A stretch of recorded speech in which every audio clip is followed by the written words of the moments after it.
Bonjour à tous. Aujourd'hui, je fais cette petite vidéo pour vous parler du bilan échographique du premier trimestre. C'est un moment important et cette échographie nous permettra d'obtenir plusieurs informations.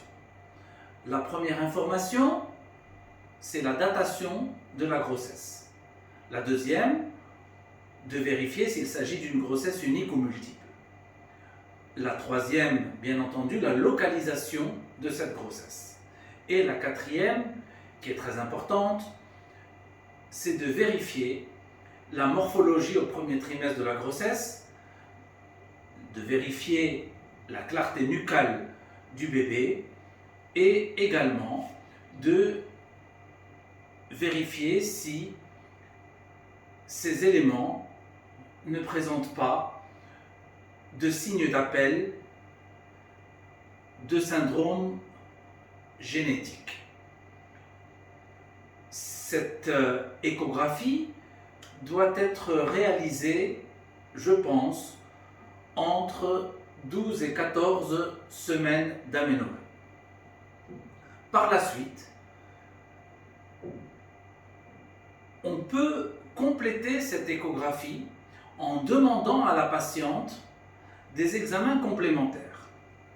Ces examens rentrent bien entendu dans le cadre d'une échographie normale et nous permettront d'affiner le diagnostic.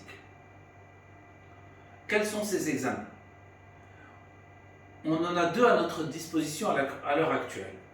La première, le premier examen, il s'agit des marqueurs sériques maternels qui, via une prise de sang, via les éléments échographiques et cliniques de la patiente que nous avons, nous obtiendrons un risque de trisomie 21 ou éventuellement 21 et de trisomie 18.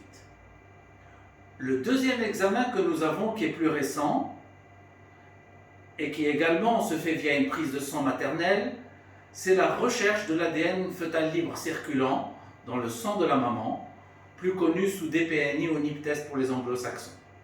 Celui-ci nous permettra, via l'analyse de l'ADN fœtal, de déterminer si il n'y a pas de présence de trisomie 21, de trisomie 18, de trisomie 13, d'anomalie des chromosomes X et Y, et de déterminer éventuellement le sexe fœtal et le groupe sanguin du bébé. À l'issue de l'ensemble de ces éléments, échographiques d'une part, biologiques via les marqueurs sériques, via le DPNI, nous pourrons être rassurés quant à l'état de santé du fœtus et donc rassurer la mère et le couple sur l'état de santé de leur enfant. Je vous remercie et vous dis à très bientôt.